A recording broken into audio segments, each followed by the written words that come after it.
This is VOA News. Via remote, I'm Marissa Melton. U.S. Secretary of State Anthony Blinken arrived in Brussels Monday for meetings this week that the State Department says are aimed at boosting ties with NATO allies and partnering on issues such as climate change, counter-terrorism, and ongoing efforts in combating the coronavirus pandemic. Blinken is scheduled to take part in a meeting of NATO foreign ministers Tuesday and Wednesday, and to also hold talks with NATO Secretary-General Jens Stoltenberg.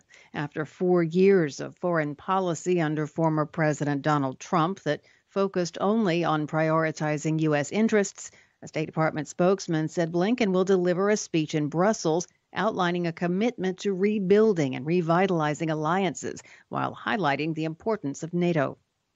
Blinken's arrival in Europe on Monday came as the United States issued coordinated sanctions with the European Union on both China and Myanmar.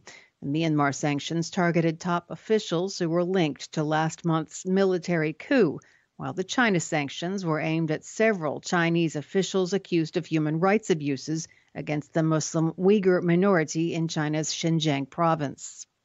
Regarding the China sanctions, which were also imposed in coordination with Canada and Britain, Blinken said the United States was acting in solidarity with U.S. allies.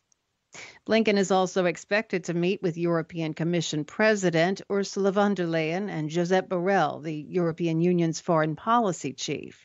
The State Department said agenda items include economic recovery efforts in response to the coronavirus pandemic and addressing global challenges that come from Iran, Russia, and China. You can keep up on this story and all the stories we're following at our website, voanews.com. This is VOA News.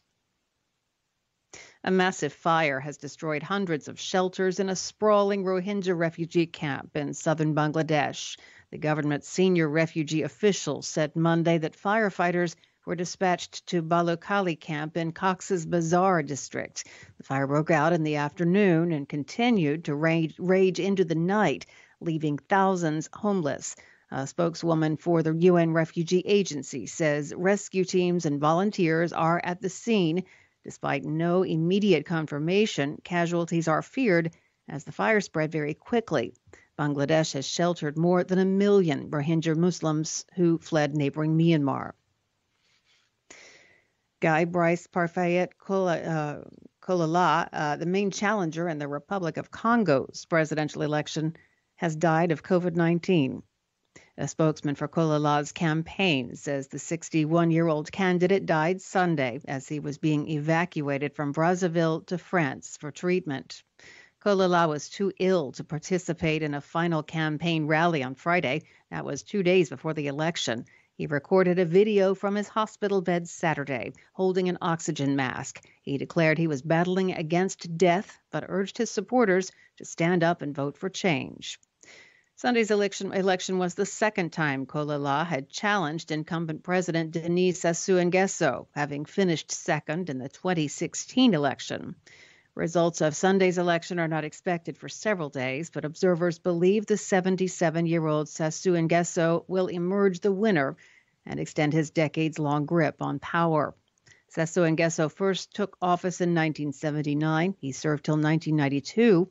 And then since winning again in 1997 as president, he has served uninterrupted.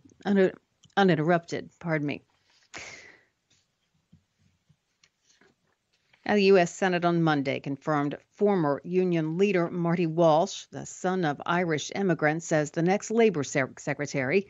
He's expected to further President Joe Biden's plans to expand workers' protection and support the country's organized labor movement. Walsh's confirmation came by a 68-29 margin in the 100-seat Senate. It's likely to have a major impact on U.S. workplace laws and regulations, and those include vigorous enforcement of occupational safety and health rules, overtime payments, and proper administration of employee benefit plans. 3 senior U.S. immigration officials headed to Mexico and Guatemala on Monday for talks with their governments about the tide of migrants flowing into the southern United States. Marissa Melton, VOA News.